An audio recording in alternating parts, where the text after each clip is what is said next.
o jornal Estação London, o ponto de partida para sua aprovação, a gente vem apresentar a vocês um projeto que é uma tentativa de definir a posição da escola nesse momento histórico que a gente está vivendo. E a escola está comprometida com a cultura, com a ciência e com uma sociedade pluralista. E hoje a gente tem um prazer imenso de receber o ator, diretor, assessor especial de cultura, iluminador, faz tudo, Jorge Vermelho. Padeiro também nas horas vagas.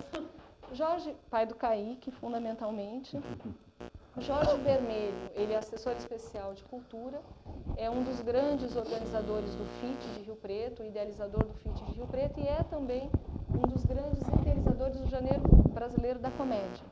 Além disso, Jorge tem experiência em todas as áreas de cultura, né, como direção de teatro, direção de vídeo, iluminação, som.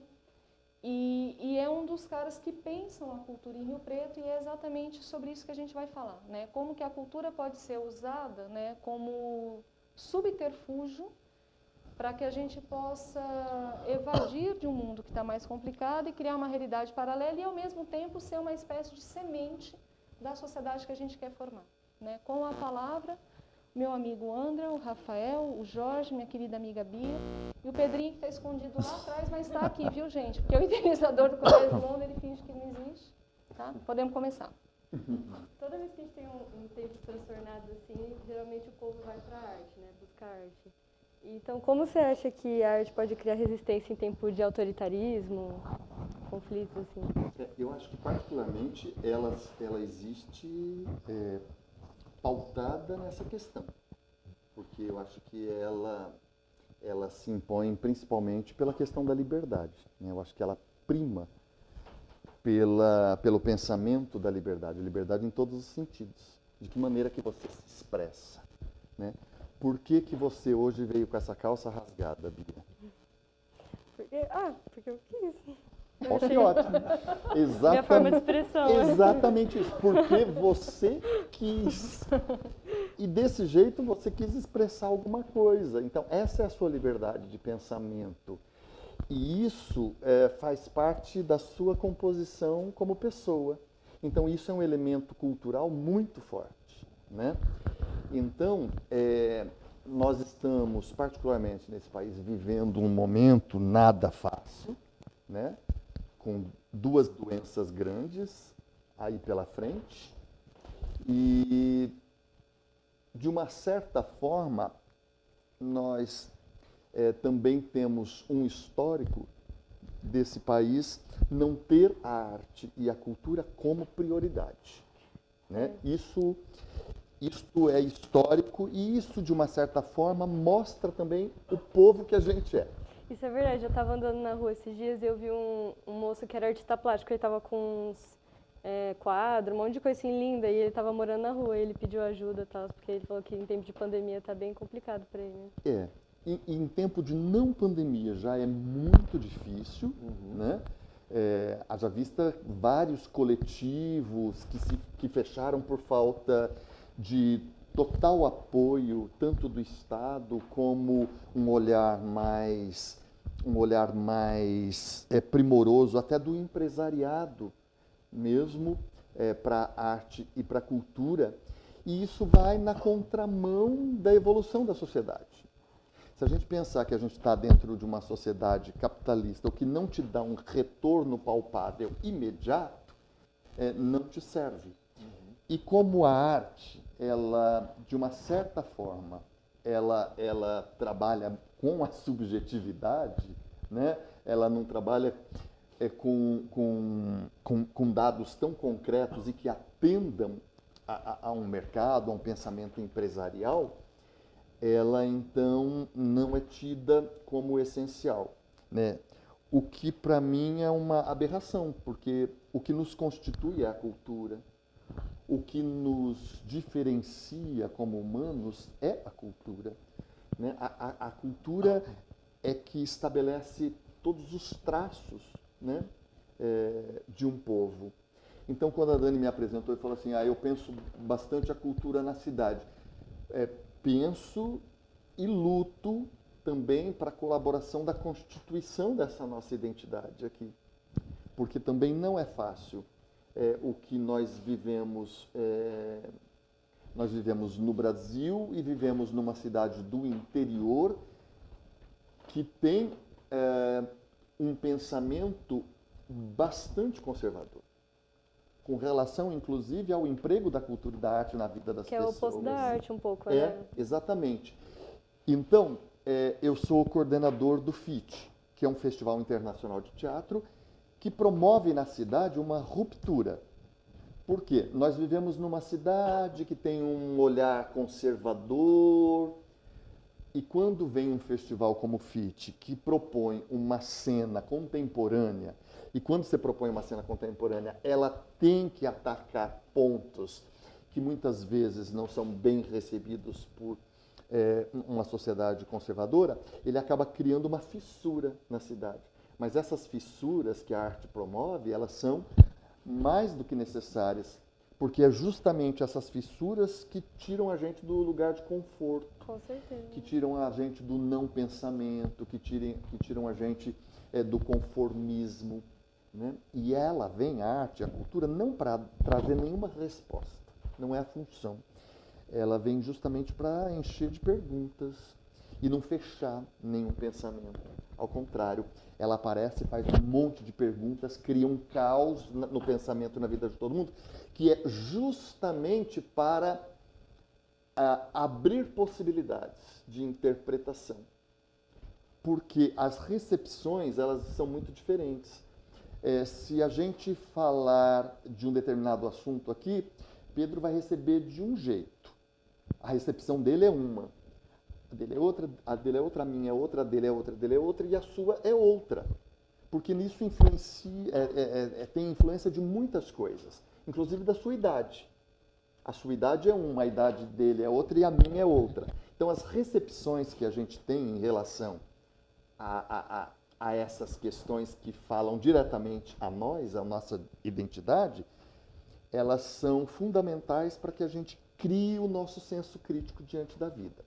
Então, quando você fala a arte num momento como esse, sim, a arte num momento como esse, ela cria até um impulso, porque a angústia de um momento como esse é Precisa tão ser grande, mostrada.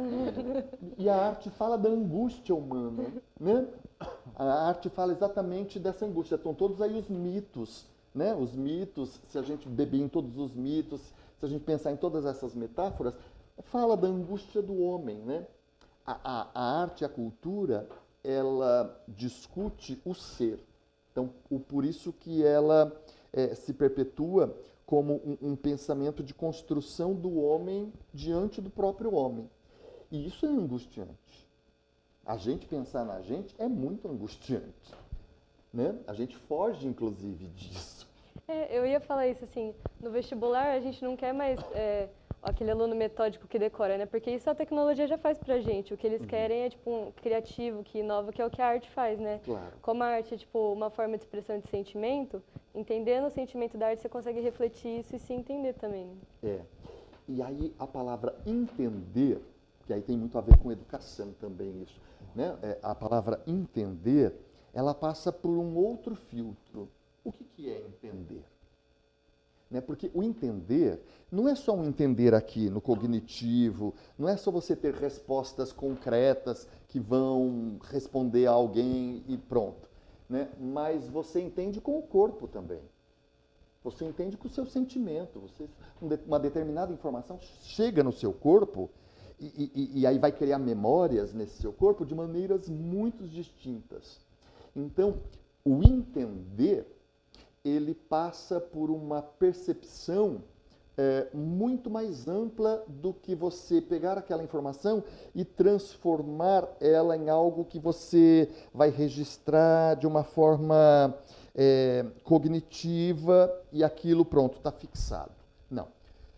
A arte te propõe que você entenda aquele assunto ou aquela atividade de uma forma sensorial.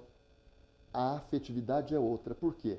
Você entendeu aquilo daquela maneira, naquele momento, mas o entendimento não fica fixado só no que você entendeu naquele momento. Você vai digerir, você vai dormir, você vai viver outras experiências. Aí daí um tempo, aquela Vai olhando de jeito questão diferente. que você aprendeu vai fazer o sentido, aí você vai, pumba, tá aí. Então, esse entendimento que a cultura e a arte traz, ele passa por outras camadas, né? A vida é essa cebola, de um monte de pétalas, um monte de camadas. E aí são outras, né? Você vai tirando algumas e ali embaixo tem outras, são outros filtros.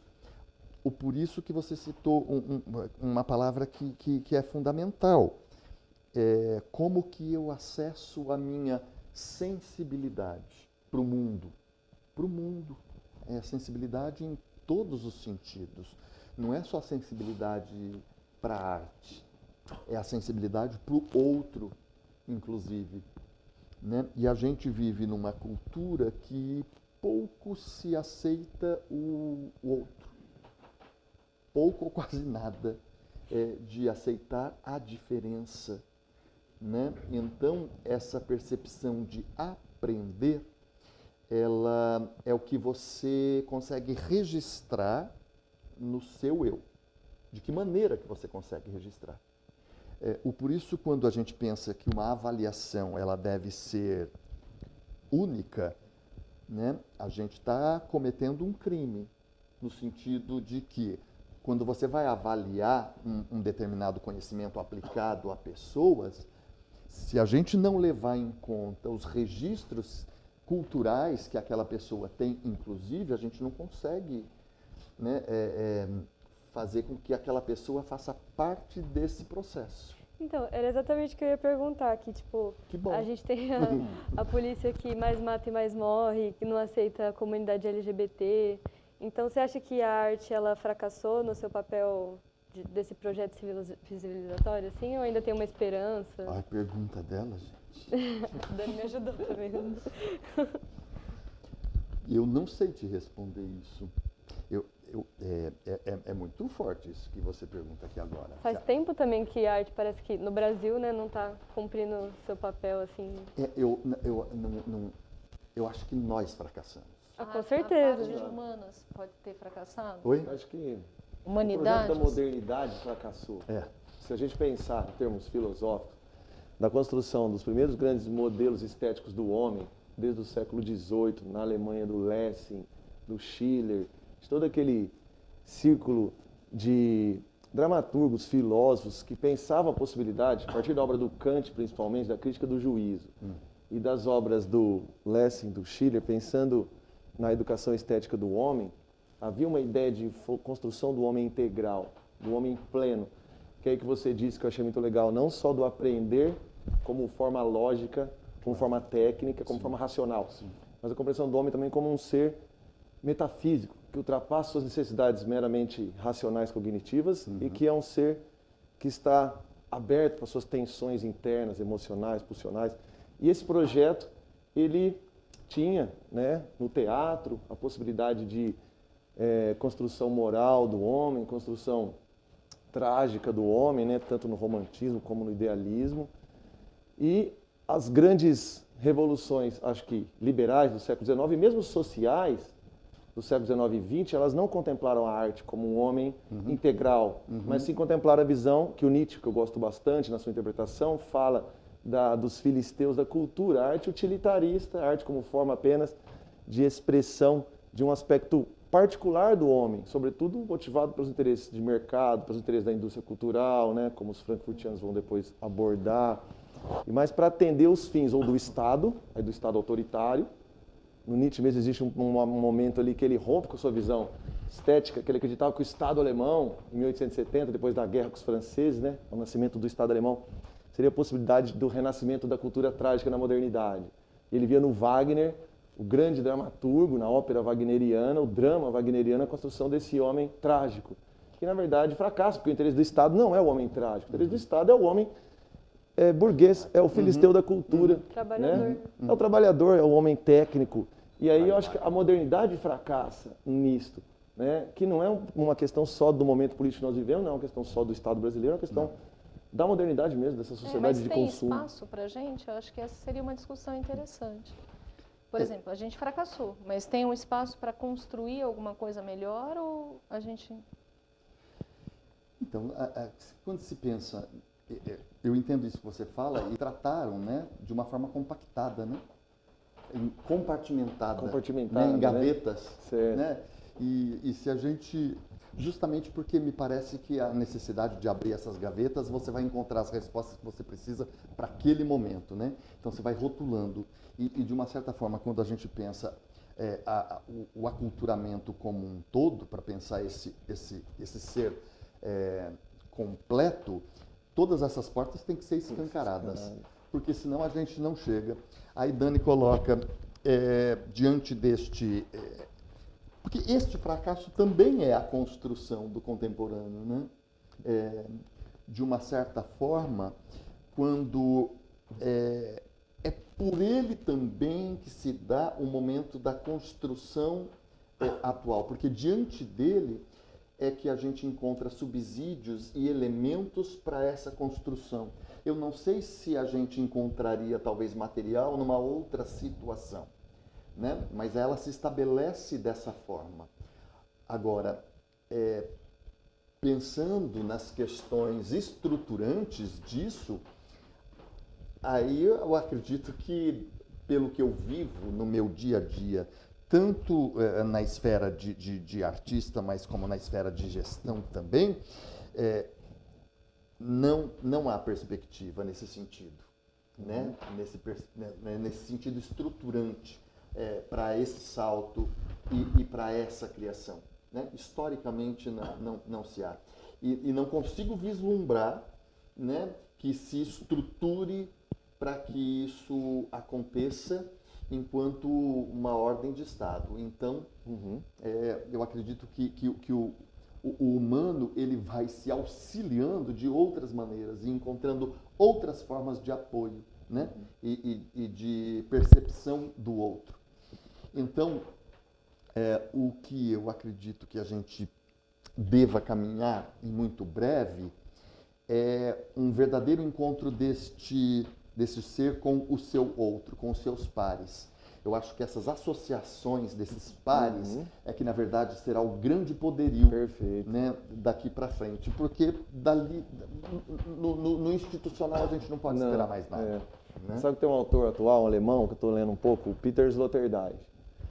E ele traz um pouco da leitura do Nietzsche, desse projeto estético do homem, da justificativa estética da existência, a arte como forma mesmo de expressão e também como espaço de resistência, e ele pensa num projeto não institucional, não partidário, não político, que não demanda só esses esforços do Estado, mas ele chama de co-imunização, que é uma ação conjunta, comum, coletiva, o co, e a imunização, esses processos de subjetividade que se aproximariam, tanto nas margens, quanto nessas esferas da sociedade fora do campo institucional, e que são as formas de expressão autêntica do homem mesmo, que não estão vinculadas ao Estado. Então não há caminho pelo Estado, pelo projeto institucional, e sim pelas vias das ações mais subjetivas desses agenciamentos aí, coletivos do desejo, para dizer um termo. Mas é difícil pensar que assim, não vai ter espaço da humanas assim, no mundo, porque quando isso acontecer, acho que a gente está perdido, né? Não sei. Quando a gente fala não tem espaço institucional, é que ele não se transforma em lei, que possa nos proteger. Por exemplo, financiamento para as artes. A gente vai ter que dar um jeito de arrumar. No Brasil, talvez...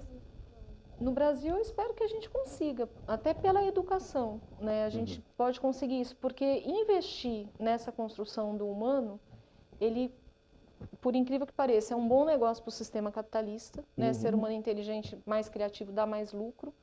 E, ao mesmo tempo, é um bom negócio civilizatório, porque conviver com topeira é bem complicado, a gente sabe disso, né? Então, eu acredito que, por uma questão de prática mesmo, a gente conseguiria. Mas a questão que eu acho que fica também é uma questão que vocês estão tocando no assunto. A arte, ela surge necessariamente da angústia e da infelicidade, e se a gente conseguisse uma utopia, a gente mesmo assim produziria arte? Teria espaço para a criatividade num espaço utópico? Eu acho que assim, a partir do ponto que vai ter sentimento, vai ter arte. A arte é a expressão de sentimento, né? Então, mesmo assim, felicidade, numa utopia seria felicidade, por Isso que eu exemplo. estou perguntando. Felicidade Então, gera arte. Mas será que a utopia não é angustiante? Também tem isso. Será que a utopia não é angustiante? Eu acho que também tem um lugar. E, de uma certa forma, naturalmente, o ser humano por si só, ele já é impermanente. Eu acho que essa impermanência é inerente ao ser humano.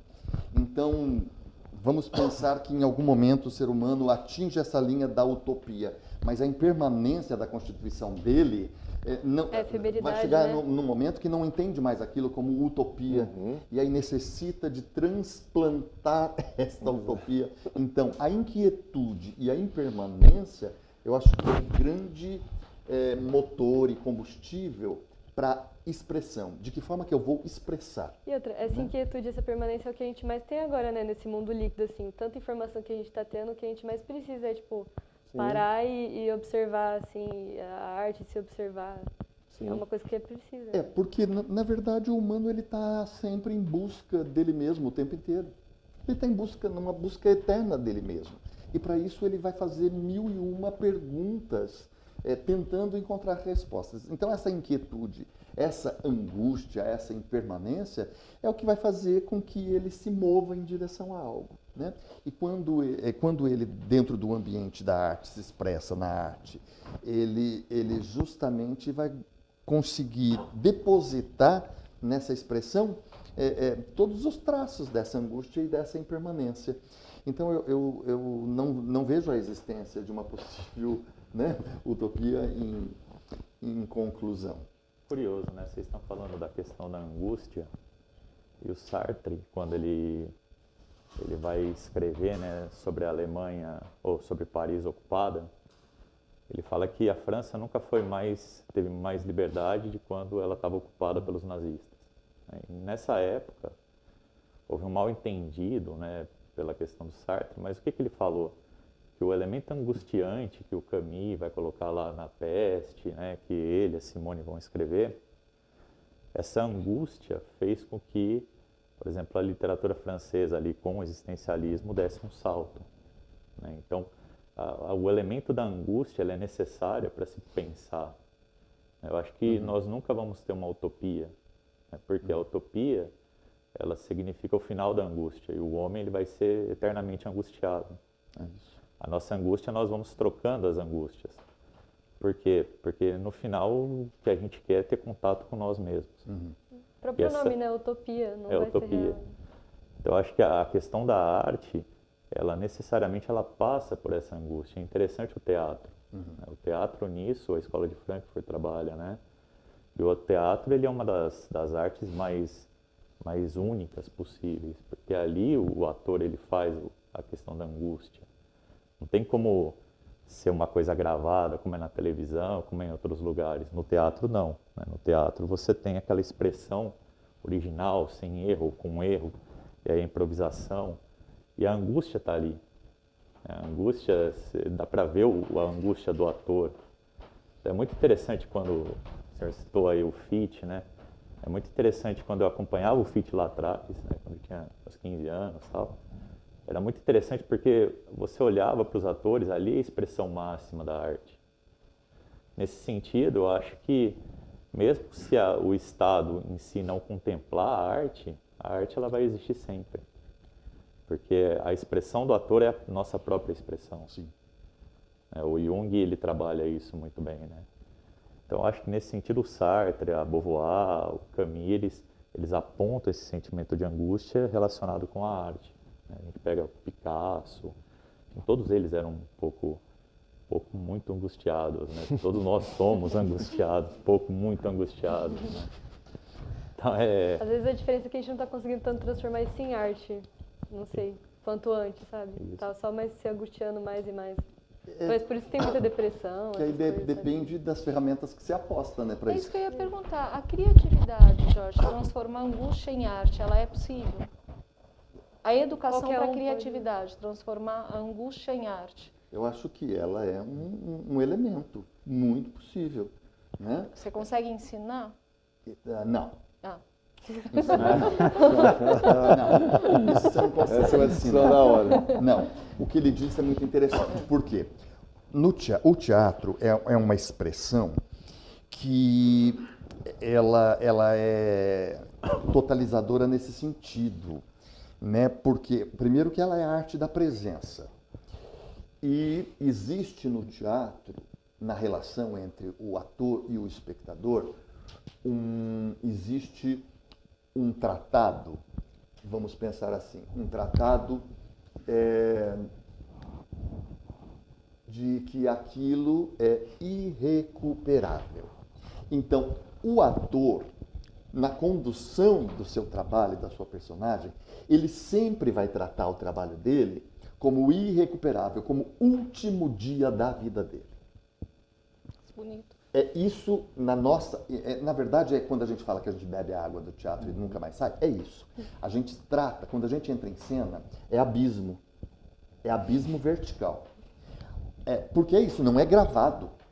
Não é gravado. Não tem segurança. Então é se jogar do trapézio sem rede de proteção mesmo. E o mais bonito é irrecuperável.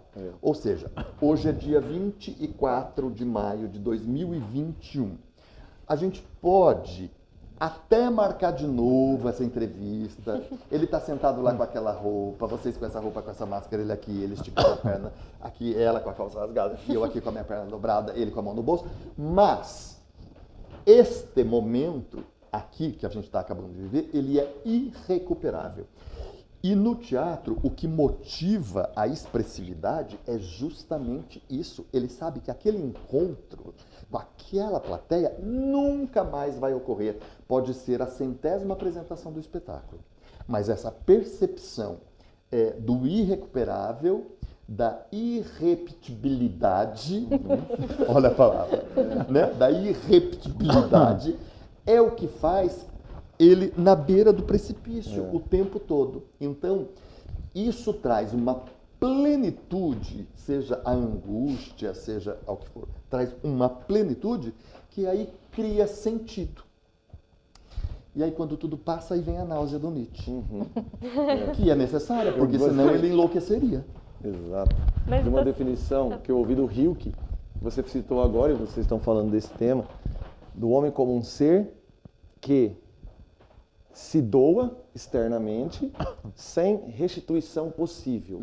Então a economia do homem emocional, corporal, é sempre a economia do dispêndio, uma economia do desperdício, que é sempre abrir-se para o jogo do devir, das forças, mas sem possibilidade de recuperação do que você exteriorizou de afetos. Então é sempre um processo de queda, de declínio. E é aí que reside toda a desconstrução do homem, a angústia e a perda de si. Mas a arte seria exatamente essa capacidade de comunicar isso, comunicar a queda, o abismo do homem. Né? Na forma mesmo nietzschiana que eu leio, né? A arte que eu interpreto mais a partir da leitura do Nietzsche e tal, é essa concepção da arte como comunicação da sabedoria trágica do mundo, da sabedoria dionisíaca, como a única forma de expressar o fundamento da existência, o fundo da existência. Ou seja, só a arte tem acesso ao abismo do homem, ao fundo da existência. A ciência não tem acesso, né? E a razão não tem acesso. Então, daí a necessidade da arte. Da necessidade Questão da do arte. sentimento, né? A arte não tem como a gente racionalizar. A gente sente. Não tem como a gente chegar na frente do Van Gogh e tentar racionar. Quem é especialista, tudo bem, né? Vai chegar lá, vai analisar. Mas você sentir a arte é um processo muito único. Então, mas até para ele racionalizar, eu vejo que aí tem um pensamento do Brecht que me interessa muito. Brecht tem a teoria do distanciamento. Mas até para fazer o distanciamento, primeiro precisa da aproximação. Se ele não fizer a aproximação daquilo, digerir nele, para depois poder ter a percepção de conseguir realizar um distanciamento crítico sobre aquilo, então, até mesmo numa análise crítica, eu acho que primeiro passa pela... É humano, né? Não é uma máquina que está analisando. Primeiro ele vai digerir na célula dele, por mais que ele tente disfarçar, talvez a angústia dele passe por aí, né? Porque talvez ele tente negar que ele está sentindo qualquer coisa, né? E aí, quando a gente volta a falar do teatro e da percepção do ator, tem uma questão que a gente diz, né, que a dança é a arte do coreógrafo, o cinema é a arte do diretor, o teatro é a arte do ator. Dane-se o diretor, o cenógrafo, o figurinista, quem ensaiou aquele. Porque a hora que abre a cortina, que tá o ator presente ali, ele faz o que ele quer. E é ele que reina. Não adianta. Então ele tem a consciência. Arte é a liberdade, né? É a liberdade. Ali ele vai existir. Então sempre que eu estou na roda para entrar em cena, eu faço a seguinte pergunta para todo mundo que a gente está na roda. Você se trouxe? Você se trouxe? Sensacional. Porque é isso, mas isso a gente tem que levar para a vida. Exato. Para a vida.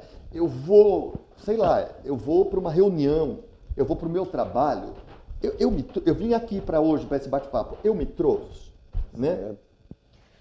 Só que assim, a arte é um negócio puramente humano, né? Sentimento e tal. Só que você acha que qualquer um consegue fazer arte? Qualquer um consegue ter esse processo criativo? Qualquer um. Qualquer um consegue se expressar. Então, é assim, a gente não pode confundir expressividade e talento, né? Eu acho que são questões diferentes. Qualquer um consegue se expressar e fazer dessa expressão a sua arte. Isso é ponto pacífico. Independente de percepções, de referências culturais, independente, né? Tem uma tribo que reside no México, eles vivem juntos numa floresta, eles comem o que eles conseguem produzir ali, vivendo de uma maneira ancestral. E eles têm um ritual que eles cantam durante 2 dias em volta de uma árvore, a árvore tida como sagrada. E esta árvore, ela foi cavada a canivete, degraus, para que eles pudessem subir até o topo. O topo foi tratado a ponta de canivete e passado sebo de carneiro para poder eles encaixar outra peça de madeira. E dessas madeiras lá que roda, saem as cordas neles, que eles se enrolam. E eles vão subindo e vão se enrolando, chegam na ponta desse arbol e se lançam. A árvore tem 40 metros de altura. E se lançam desenrolando e aquilo vira um carrossel. Que louco. Isso é no meio de uma mata no México. É uma expressão. É uma expressão. Portanto, arte. Então, é assim, qualquer ser humano consegue se expressar. Agora, tem um salto aí que é a consciência dessa expressão. Né? Se ele cria consciência dessa expressão e consegue retrabalhar os mecanismos da forma de fazer, aí sim é que você começa a trabalhar num outro patamar de pensamento, de que maneira que ele conduz essa expressão, de que maneira que ele salta e isso então tem o poder da arte. Mas então, qual que é a sua maneira de expressão? Qual que é o seu processo criativo? Bom, processo criativo, ele nunca é Linear. fixo. Ele nunca é fixo. Porque se um processo criativo, ele vai obrigatoriamente trabalhar com as circunstâncias que ele se dá, né? Por quê? Um processo criativo, tentar jogar isso numa imagem, um processo criativo, ele é sempre, eu vejo ele sempre como um rio que tem várias curvas, às vezes algumas retas, mas várias curvas. Umas curvas mais fechadas e umas mais abertas, que também tem diferença. Neste processo criativo, quando eu inicio um processo criativo, você tem algumas determinantes. Alguns apontamentos que o racional te trouxe, né? Então, você já tem ali a metodologia que você vai usar, né, as fontes que você vai beber, as referências que você vai usar, as pessoas que você vai convidar para esse processo. Você já vai criando alguns Gancho. né, ganchos, alguns apoios, né? Porque também você começar um processo criativo no escuro, aí é uma outra questão. Mas um processo criativo, você tem um norte para ele. Porém, é este rio. E se você insistir, né, nesse processo criativo, em seguir aquilo que você determinou lá atrás, você vai se enroscar em algum lugar. Por quê? Ele te abre outros olhares, né? Ramificações. Agora, o interessante do processo criativo é que ele existe um centro de gravidade. Você pode orbitar, né? Eu estou pesquisando Nelson Rodrigues. Nelson Rodrigues é o meu eixo do meu processo de pesquisa, processo criativo. Se eu ficar somente aqui no Nelson Rodrigues, somente nesse braço aqui, tudo bem, eu posso ter um resultado desse processo criativo, né, fiel, mas ele não vai, de uma certa forma, ter a dilatação do olhar sobre essa questão. Se eu me permito a colocar um elástico, mas eu não desgrudo daqui desse eixo, eu vou orbitar. Eu me lanço lá, mas eu volto aqui. Sei lá, eu vou pesquisar o carnaval para ver o que tem de carnaval na obra do Nelson Rodrigues, mas o elástico me traz de volta. Mas aí eu vou me permitir a isso, vou ver Medeia e relacionar com as tragédias cariocas. Então eu já voltei muito mais referenciado. Eu vou me permitindo a lançar o meu elástico para várias questões. Então o processo criativo é isso. Então eu vou seguindo essas curvas que o processo vai me apontando também. Opa, ele mandou eu virar aqui. Eu vou, não tem medo. O importante é que a água está caminhando. Então, um processo criativo referenciado, quanto mais braços tiver nesse processo, e você não esquecer que você parte de um núcleo, você pode orbitar nele o quanto você quiser. Até no momento que você vai falar assim, nossa, mas por que eu estou pesquisando isso? Por que eu cheguei nisso aqui? Nossa, estou pesquisando o quê? Né? Então, pode ser que separadamente, né, aquele braço ali que a pesquisa te levou não faça sentido nenhum. Mas quando você casa com todos os elásticos e aí você orbita nesse núcleo, aí sim você ganha riqueza para o seu processo criativo.